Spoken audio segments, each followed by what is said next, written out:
दोस्तों, 56 इंच का सीना रखने वाले प्रधानमंत्री मोदी ने क्या अमेरिका के आगे घुटने टेक दिए हैं? या फिर क्या साहेब ट्रंप के राष्ट्रपति बनने पर उनको खुश करने की कोशिश कर रहे हैं? या फिर किसी को बलि का बकरा बनाकर पल्ला झाड़ने की कोशिश की जा रही है?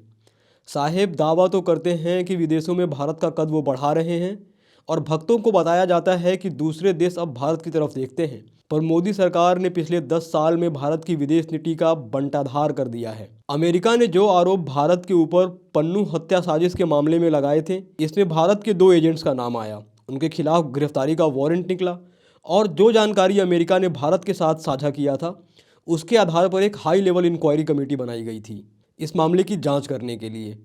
अब उस कमेटी ने अपनी रिपोर्ट भारत सरकार को सौंप दी है। तो क्या है इस रिपोर्ट में और साहेब किसे खुश करने में लग गए हैं, बताएंगे आपको इस वीडियो में। दोस्तों, मामला शुरू हुआ कनाडा में निज्जर की हत्या से। कनाडा ने ये आरोप भारत सरकार के ऊपर लगाए कि कनाडा में हो रही हत्याओं में भारत सरकार की सहमति है। इंडिया ने इस बात को पूरी तरह से खारिज कर दिया और इस मामले में किसी भी प्रकार के संलिप्तता से साफ इनकार कर दिया। उसके बाद मई 2023 में खालिस्तानी पन्नू की हत्या की साजिश का प्रयास अमेरिका में हुआ।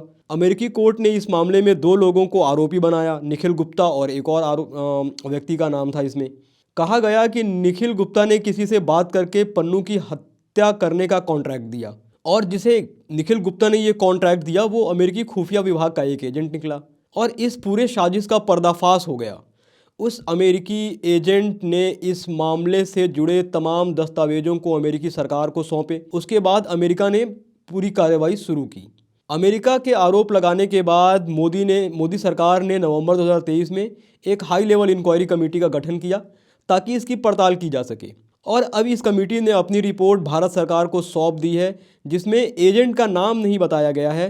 पर इस रिपोर्ट में भारतीय एजेंट के खिलाफ तेजी से कानूनी कार्रवाई करने की सिफारिश की गई है। खालिस्तानी अलगाववादी गुरपतवंत सिंह पन्नू की हत्या की कोशिश भारतीय एजेंटों की ओर से किए जाने के अमेरिका के आरोपों के बाद जांच के आदेश दिए गए थे। गृह मंत्रालय ने एक बयान में कहा है कि लंबी जांच के बाद समिति ने एक व्यक्ति के खिलाफ कानूनी कार्रवाई की सिफारिश की है और पिछले आपराधिक संबंध और पृष्ठभूमि भी जांच के दौरान सामने आई है। गृह मंत्रालय ने बयान में ऐसे किसी व्यक्ति का नाम नहीं बताया जिसके खिलाफ कार्रवाई शुरू की गई है। समिति ने सिफारिश की है कि कानूनी कार्यवाही तेजी से पूरी की जानी चाहिए। दोस्तों, पन्नू की हत्या की साजिश रचने के आरोप में भारतीय नागरिक निखिल गुप्ता को 30 जून 2023 को चेक रिपब्लिक पुलिस ने गिरफ्तार कर लिया था। इसके बाद जून 2024 में निखिल पर अमेरिका में केस चलाया गया और अब वो वहाँ की जेल में बंद है और अब एक और एजेंट पर कार्रवाई की बात की जा रही है।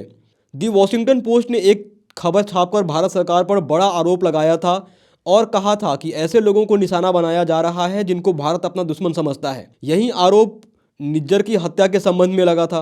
इस रिपोर्ट में कहा गया कि ये हत्याएं इसलिए हो रही हैं ताकि मोदी जी इसका राजनीतिक लाभ भारत में ले सकें। जो दुश्मन को घर में घुस के मारने की छवि है उसको बनाने की कोशिश की जा रही है ताकि उसका राजनीतिक लाभ इंडिया में लिया जा सके।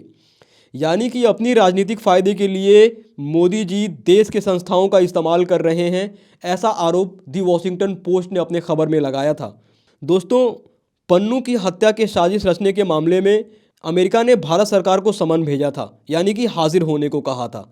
इस समन में भारत के एनएसए अजीत डोभाल, रॉ के पूर्व चीफ सामंत गोयल, विक्रम यादव और निखिल गुप्ता का नाम शामिल था। निखिल गुप्ता पहले से ही अमेरिकी जेल में बंद हैं और विकास यादव को इंडिया में अरेस्ट कर लिया गया था। और जब एक और व्यक्ति पर एक्शन लेने की बात सामने आई है तो ऐसे में सवाल उठता है कि क्या मोदी सरकार अब इस मामले में लीपापोती करने में लग गई है और अपना पल्ला वो इस जिम्मेदारी से झाड़ रहे हैं। दोस्तों, इस पूरे मामले में आपकी राय क्या है, टीका टिप्पणी क्या है, अपनी राय कमेंट बॉक्स में ज़रूर लिखें। बहुत बहुत धन्यवाद।